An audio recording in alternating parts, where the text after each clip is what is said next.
The Boniwo Chakawoza Memorial Lecture is aimed at reminding everyone of the importance of professionalism and ethical conduct in the practice of journalism.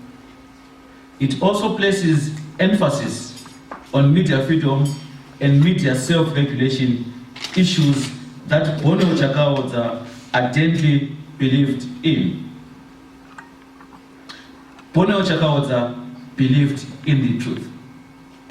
He believed in a strong, ethical, and accountable media. He firmly believed in media taking control of issues related to its own operations. At the VMCZ, we use the day and this lecture to take stock of press freedom in the country. Boniwo Chakawoza firmly believed in media self-regulation. He believed in a peer review system where the media itself reviewed its work and controlled the way it did its operations in relation to a code of conduct that all media agreed to. I'm going to illustrate Boniwo Chakawoza's commitment to media self-regulation through a story. I will tell a story of an incident that I firmly believed was a man who was really committed to the work of the media, who was committed to media self-regulation, who was committed to an accountable, transparent, and a media of integrity.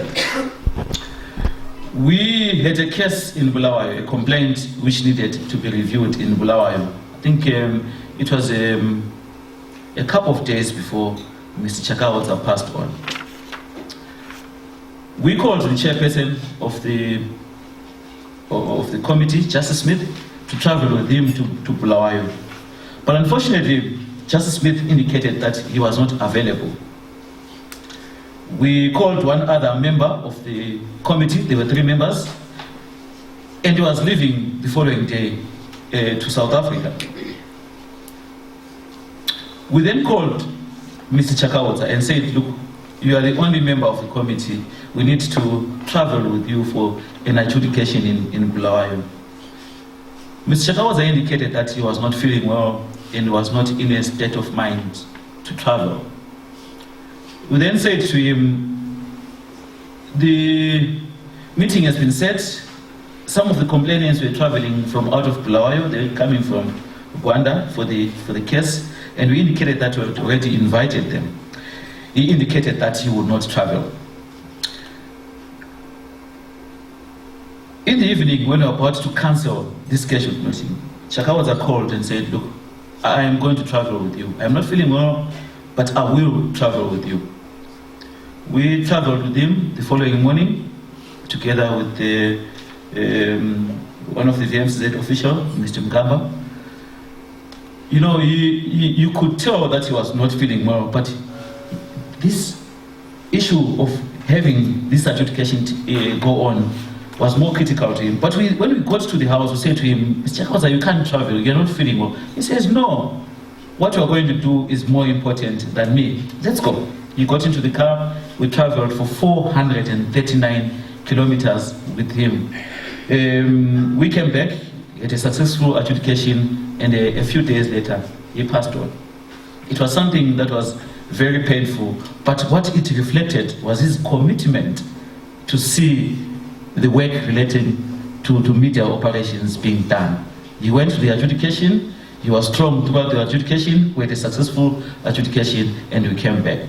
Ladies and gentlemen, this is a commitment in terms of how people can commit to a cause they firmly believed in. And this is Boniwo Chakawoza for you.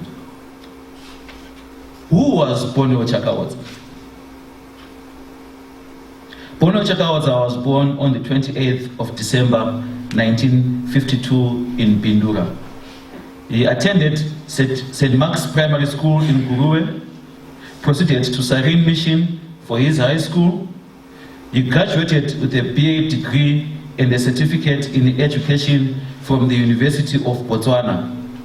He acquired a diploma in journalism from the University of Lesotho and a Master of Arts and a Master of Philosophy degrees from the University of York in England in 1982.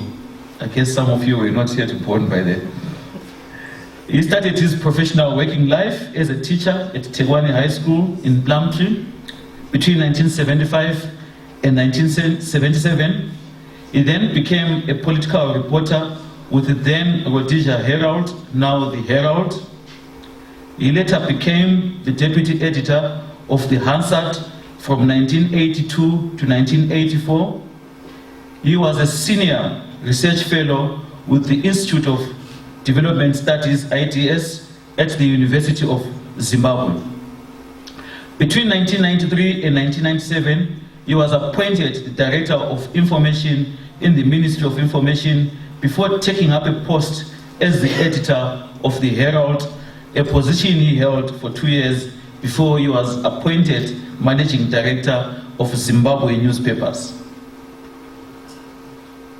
In 2002, he was appointed editor of the Standard, a position he held before he left the mainstream media. Chakawoza wrote extensively on media, development studies, and health matters, and lectured journalism at the Division of Mass Communication at the Harare Polytechnic and the Christian College of Southern Africa, COSA.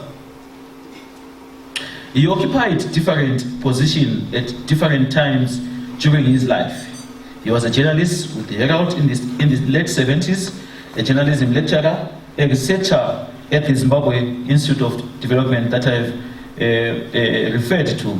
He was a media consultant, a director of information who reported directly to the president then. He was editor-in-chief of the Herald and then editor of the Standard. Boniwa Chakawoza later became the deputy chairperson of the Voluntary Media Council of Zimbabwe, a position he held up to his death.